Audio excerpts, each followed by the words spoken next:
Je pense que la distinction entre les citoyens doit se faire selon les idées, les convictions, et certainement pas en fonction du sexe, de la religion ou de la race.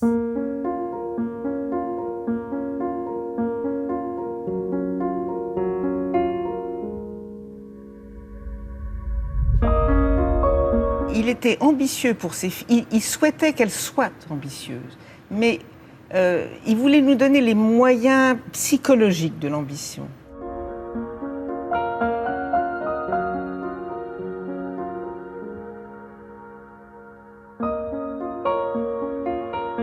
J'admire ce qu'elle a écrit, et j'admire la femme qu'elle est, et j'admire son itinéraire, même si je ne suis pas toujours d'accord avec ses positions.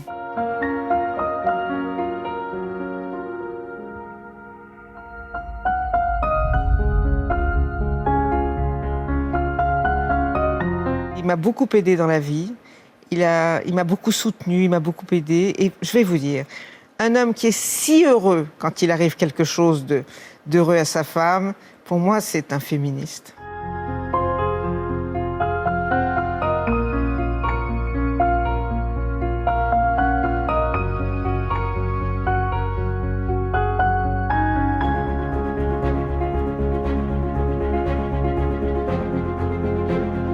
Je pense que cette loi est certainement l'une des plus importantes dans l'histoire, pour l'histoire des femmes. Ça a changé radicalement le statut de la femme. Ça a été un pas immense vers, je dirais, la fin d'une aliénation.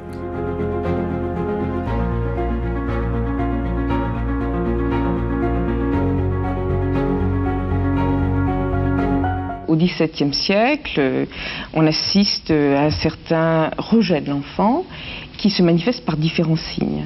Et je crois que pour parler d'amour, il faut rechercher les preuves d'amour. Et quand les preuves ne sont pas là, il faut conclure qu'il n'y a pas tellement d'amour.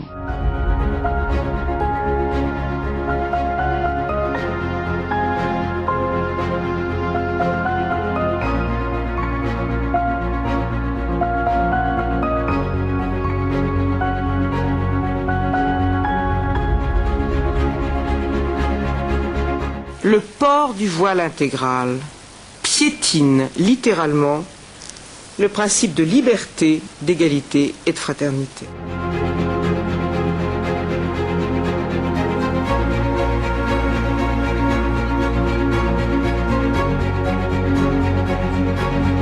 Vous me dites marchandisation du corps, j'en ai assez. J'admets moralement qu'on puisse demander à une femme qui est volontaire pour faire ça de le faire. J'admets que, évidemment aussi, que ça doit être encadré.